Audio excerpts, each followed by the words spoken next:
Hey, it's Deep. In this video I'm going to talk about Halloween Kills.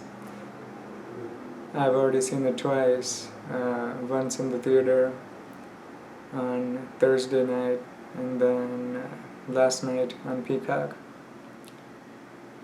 So I think I liked the movie, it was good, but there were some flaws with it.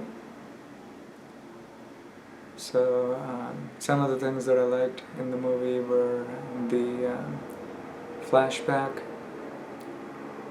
Now, this movie is a direct sequel to Halloween from 2018, and if you haven't seen any of these movies, I suggest that you watch them first before watching this video, because I'm going to talk about spoilers.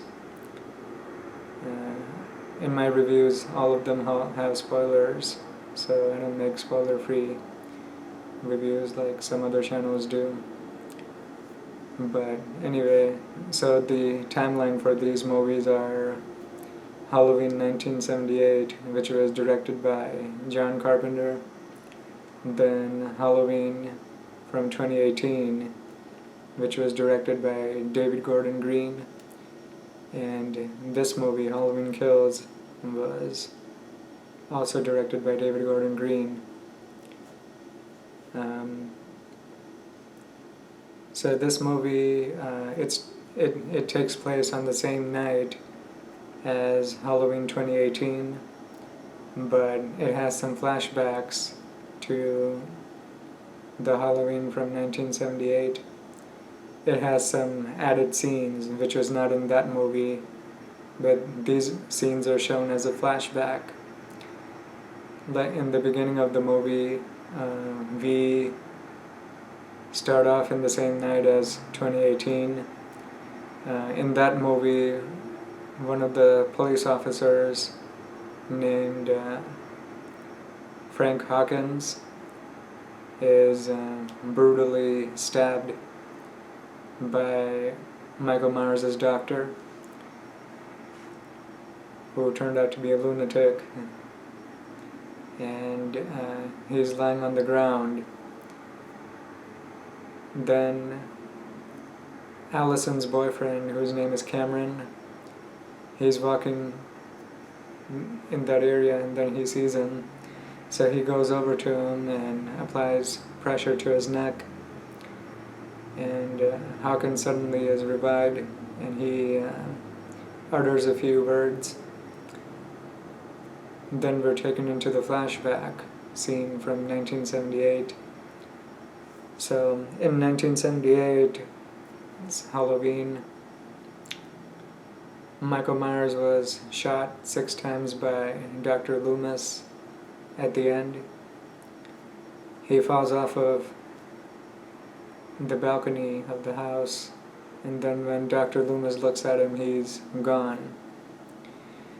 So this flashback takes place after the ending of that movie. And in this flashback we see Officer Hawkins chasing Michael, and he attempts to shoot him, but Michael is able to dodge the bullet. And then we see one of the small children named Lonnie Elam, who gets approached by Michael. And then afterwards, the cops go to Michael's house. Officer Hawkins and his partner go to Michael Myers' house, and he,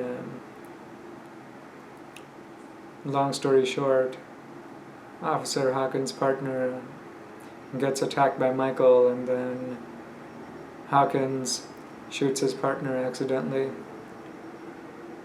and then Michael goes out to the front yard and gets caught by the other police.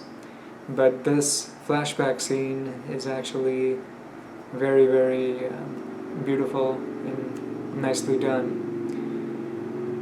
because the cinematography is similar to the original movies, and the Michael Myers mask and the way he walks, the way he lunges at the cop, everything is very well done in this movie. So I really like that flashback part. Because Hawkins' partner is just standing near a window and he says nothing exciting ever happens in Haddonfield, and then Michael just suddenly comes out from the right side and he just like slams him up against the wall while he's choking him with a rope around his neck. Then he slams him to the side, and then he holds him up. So it's pretty brutal. And then we cut back to the modern times in 2018, and there are some other characters from the 2018 Halloween movie who are dressed up as a doctor and nurse. They're enjoying their evening out in a bar, drinking, and then we're introduced to the original characters from Halloween 1978, which is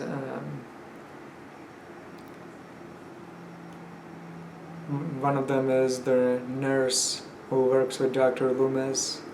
Her name is Marion Chambers, played by Nancy Stevens. Then another lady is Lindsay Wallace, who was babysat by Laurie Strode in the original. And then we see Lonnie Elam, all grown up. And we see Tommy Doyle, who was also babysat by Laurie Strode. And I think they have the characters who played Tommy Doyle in the original and Lonnie Elam are not in this one. I think they got different actors for those two characters, but Marion Chambers and Lindsay Wallace's character are played by the same actresses in the original movie.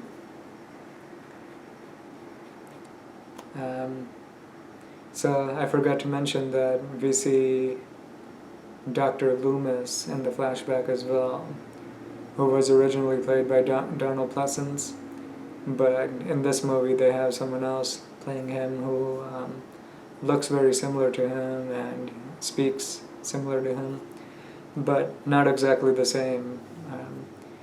I thought his accent was a little bit different, but his mannerisms and stuff like that were similar. So he did a good job of acting. And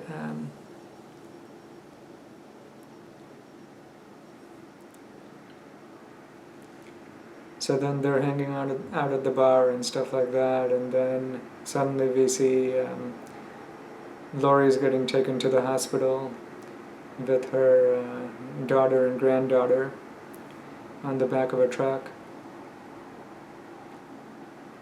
and they see firefighters across the road going over to their house, and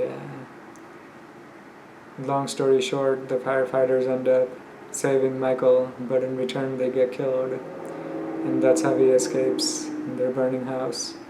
I thought that scene was very well done as well, with the burning house. In the behind-the-scenes footage, they showed that they actually literally had the house burning while they were shooting this part of the film. So I thought that was very cool. And then we see all kinds of stuff happening at the hospital, like Laurie gets surgery, and Karen comforts Allison, tells her she's going to be okay. Then Then we see Michael again, who kills some random people in a house.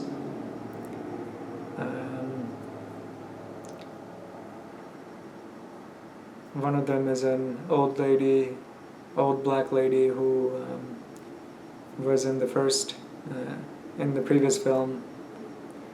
She was with the two reporters in the beginning of the film, where they went to Judith Myers' grave.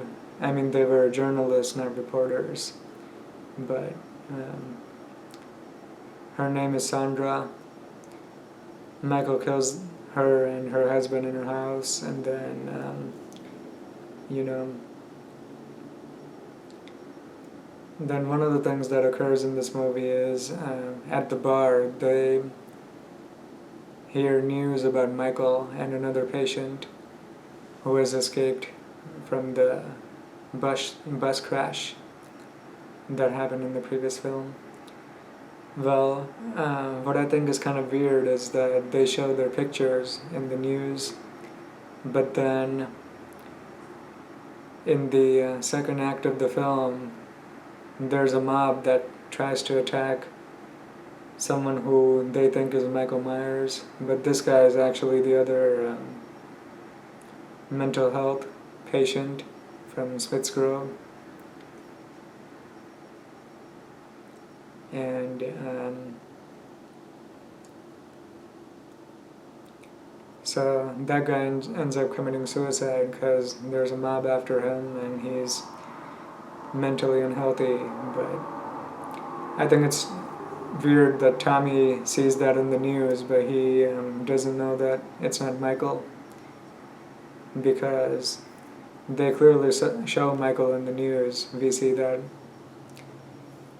Well, for us, his face is blurred out, but they're able to see him.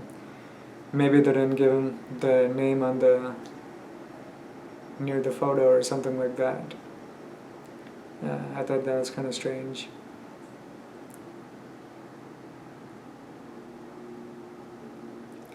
And I thought it was strange that the mob was able to get pissed off without any evidence that guy's not really Michael. But, it showed that people are crazy.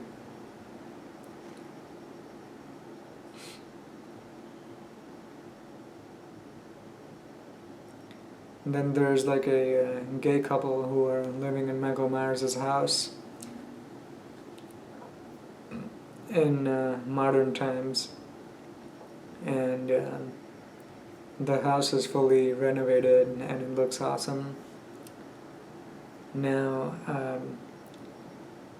they play a joke on some trick-or-treaters, and there's some pretty funny humor in that scene. So I didn't mind the humor too much in this movie. It was good.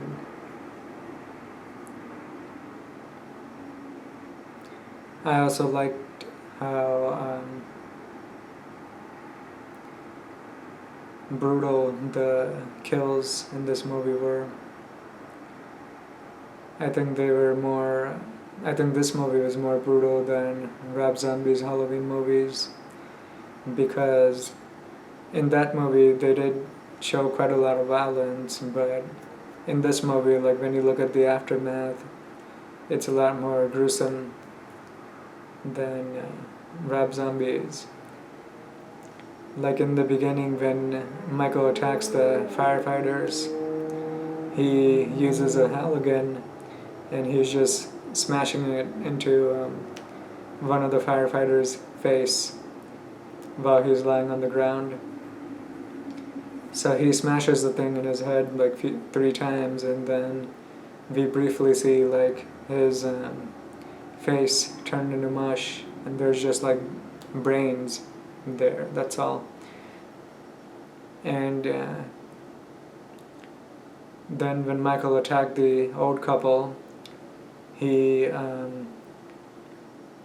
after he smashes the old guy's head into the window pane and into the glass, he pulls the guy right through the glass, And then later when he goes to Dragon, we see like a puddle of blood right on the floor.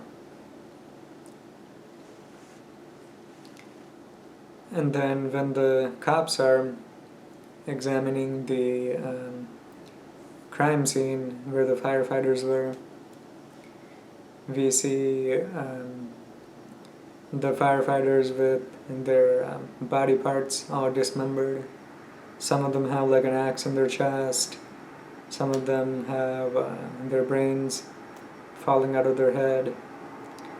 It's just really, really gruesome.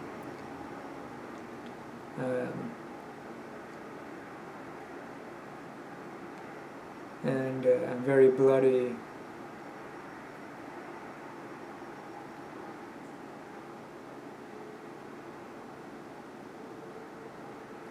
I would say one of my favorite kills in the movie was Cameron Elam's death.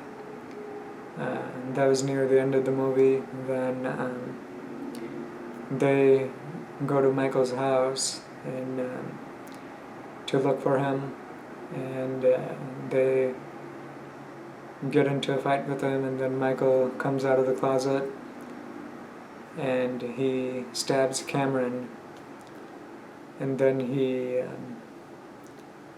then Allison attacks Michael, and Michael throws her down the stairs, and then while she's at the bottom of the stairs, Cameron is trying to fight back by getting his gun, but Michael just steps on his hand, crushing it, and then he screams, and Allison is also screaming, and then Michael drags him over to the guardrail for the stairs, and he smashes his head right through, and then he uses the broken wooden pieces of the guardrails to move him side to side, and then stabbing him with those with the pointy parts of those broken wooden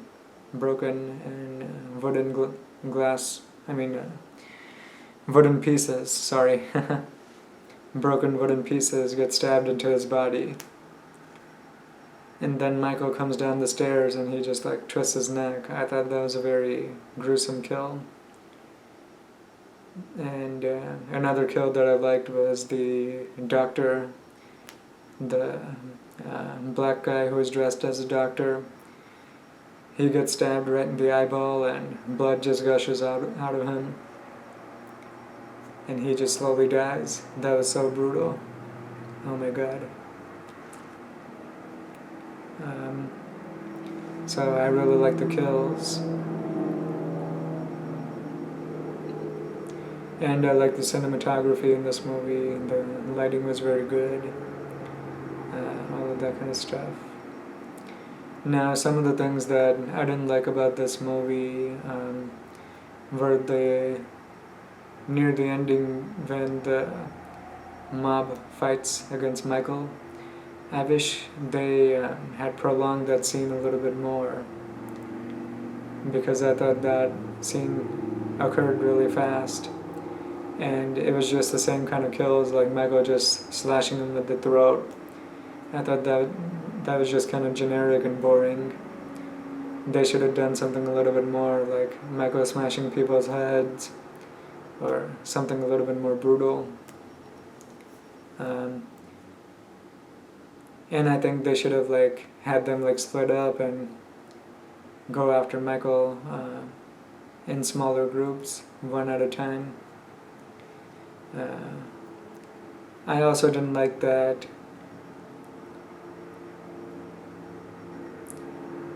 in the hospital when Cameron meets Allison, their dialogue is very, very limited. When I read the script, their dialogue was more than just like, hey, we're gonna go out and kill this guy. They said a few more things. They're like, oh, this is why you're here. Because at first, Cameron doesn't know why Allison is there. That's what it says in the script. But in the movie, they were just like, oh, he already knew she was there because her grandmother got stabbed and they were attacked by Michael. So they didn't really paste that part correctly. I don't know why they changed that or if they even really filmed that part. I have no idea. And in this movie there isn't really too much stalking by Michael. Like in one scene Michael is stalking, or I mean he's trying to look for Lindsay Wallace after she runs away from him in the park, but she's hiding from him and he's not able to find her. So there isn't really much stalking in this film. In the script there was a little bit of stalking from what I know. Like when Michael goes to that old couple's house, he's actually going there to look for a band-aid for his hands because his fingers got shot off in the 2018 movie. So he's actually he just goes to a random house to look for a band-aid, and they just happen to be there.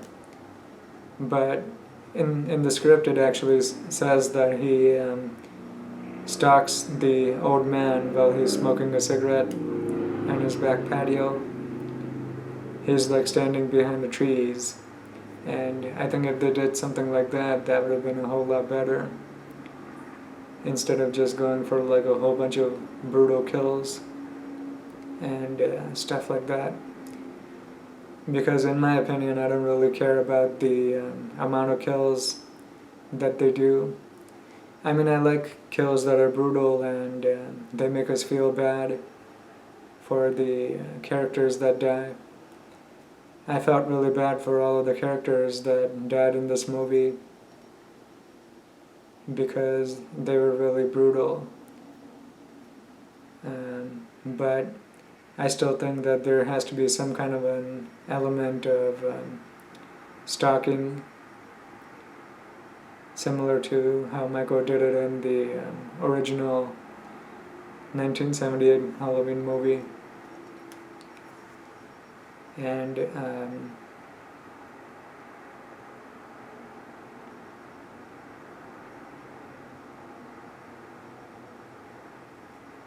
yeah, overall I just didn't really like the pacing of this film all that much. It was just too fast-paced, and I think they could have made it like 10 to 15 minutes longer and kind of paced it better, you know, with better dialogue between the characters. That would have made it more interesting, and with some more stalking elements. Like Michael standing behind a tree and then watching people. I mean, in this movie they did show Michael.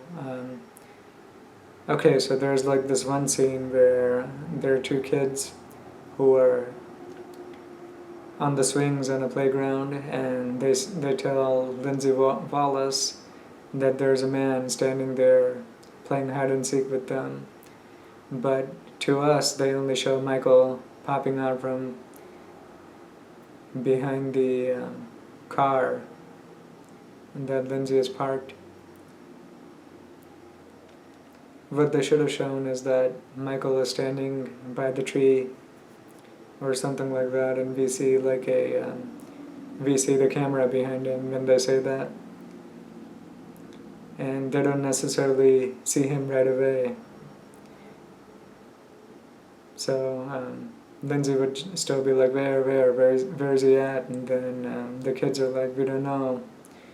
And they continue to talk. And then suddenly Michael pops out. Something like that, you know?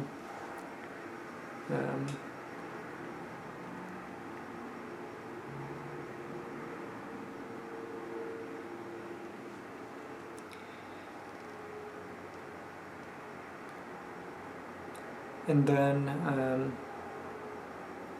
one of the things that I thought was interesting in this movie is at the end Karen, who is Laurie's daughter, ends up dying. She sees a image of Michael Myers when he was 6 years old, staring out from Judith Myers' bedroom window, because she's standing in front of Michael Myers' house near the end of the movie.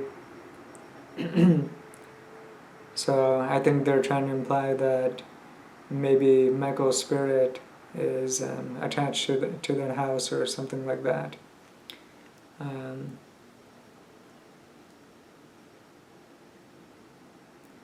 So my theory is that in the original Halloween, after Michael gets shot, or when at the time that he does get shot, I think that he actually dies, and then he becomes a spirit. So in reality, it might be Michael's spirit that is killing all these people. So he might already be a ghost or something like that, and even then we can probably still touch him and be able to beat him up and stuff like that. So I think that might be one of the things, one of the mysteries behind his mythology. But overall, I like this movie. I think I liked it a little bit more than 2018, but it wasn't too much better. I think some of the things that they described in the script were better, and they should have gone with that. They should have gone along with that in the final product. I don't know if it was because of time constraints or some other crap, but I think they kind of messed up on the editing in this movie a little bit. So I'm gonna have to give this movie an 8.3 out of 10. 8.3 out of 10, so 83%. I think the previous movie I gave it an 8 out of 10 if I remember correctly. So I think this movie is just a little bit better, but not too much better, and definitely not as good as the original. Alright guys, I will talk to you later. Bye. See ya.